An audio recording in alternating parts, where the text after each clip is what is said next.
नमस्ते जी। कुछ लोग गंगा पार करने के लिए एक नाव में बैठे थे। तो नाव धीरे धीरे और दूसरे किनारे पर जा रही थी। तो उस नौका में बहुत सारी सवारियां थी। उसमें एक मनमोहन नाम का एक आदमी भी था। उसने उस नाविक को पूछा कि क्या तुम भूगोल के बारे में जानते हो? तो नाविक ने कहा, जी मेरे को भूगोल के बारे में कुछ भी पता नहीं।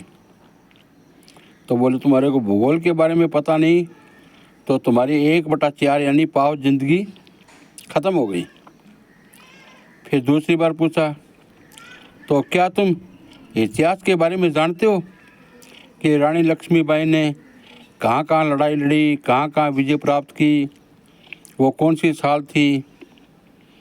तो नाविक ने कहा, जी मेरे को तो कुछ पता नहीं। तो अब मनमोहन सिंह बोला, भाई तुम्हारी आधी ज़िंदगी ख़त्म हो गई।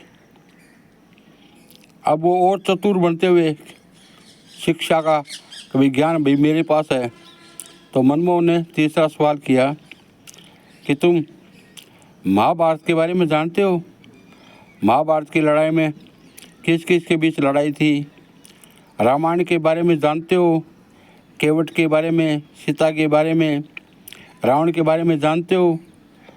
उनकी कहाँ कहाँ कैसे कैसे किस प्रकार लड़ाई हुई, कैसे वनवास हुआ? तो बोला, जी मेरे को तो कोई पता नहीं है उस रावण का, राम का और महाभारत का। तो बोला, तुम्हारी 3/4 ज़िंदगी तुम्हारी ख़त्म हो गई, यानी पाव ज़िंदगी तुम्हारे पास बची। इतने में एक बहुत जोर का भूचाल आया और नाव डूबने लगी। अब मनमोहन को तो तैरना भी नहीं आता। उसने चेतावनी दी भी नाव डूब रही है। अब किसी को तैरना आता था और औरों को वो तो तैर के पार हो गए, और मनमोहन सिंह जी की उसमें डूबने लगा। तो नाविक ने कहा, मेरे को तो ना तो महाभारत का पता, ना राम नारायण का पता, मेरे को तो कुछ पता नहीं है, ना भूगोल का ना इतिहास का, लेकिन तेरे को सब कुछ पता है। लो तुम्हारी पूरी ज़िंदगी इसमें बह गई। तुमने घमंड किया, इसलिए तुम्हारी मृत्यु इस नदी में डूबने से हो गई।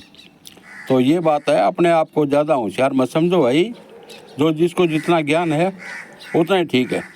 अब नाविक को यही ज्ञान था कि भाई ऐसा कोई हो जाए तो उसमें नदी पार कैसे की जाती है। तो उसने नदी पार कर ली, रोड तैरने वाला नदी पार कर ली, और जो शिक्षा का ज्ञानी था वो से गंगा जी में डूब गया। तो भाइयों, मैं आपसे ये कहना चाहता हूँ कि आदमी को धैर्य रखना चाहिए, ज़्यादा ज्ञानी नहीं बनना चाहिए, दूसरे की इज्जत के साथ खिलवाड़ नहीं करना चाहिए, क्योंकि बार बार उसको उस मनोहर ने नाविक को बेइज्जत किया, उसका बेइज्जत का फल और उसको मिल गया। तो ये कहानी आपको अच्छी लगे तो इसमें लाइक, शेयर और सब्सक्राइब ज़रूर करना मेरे दोस्तों। जय हिंद।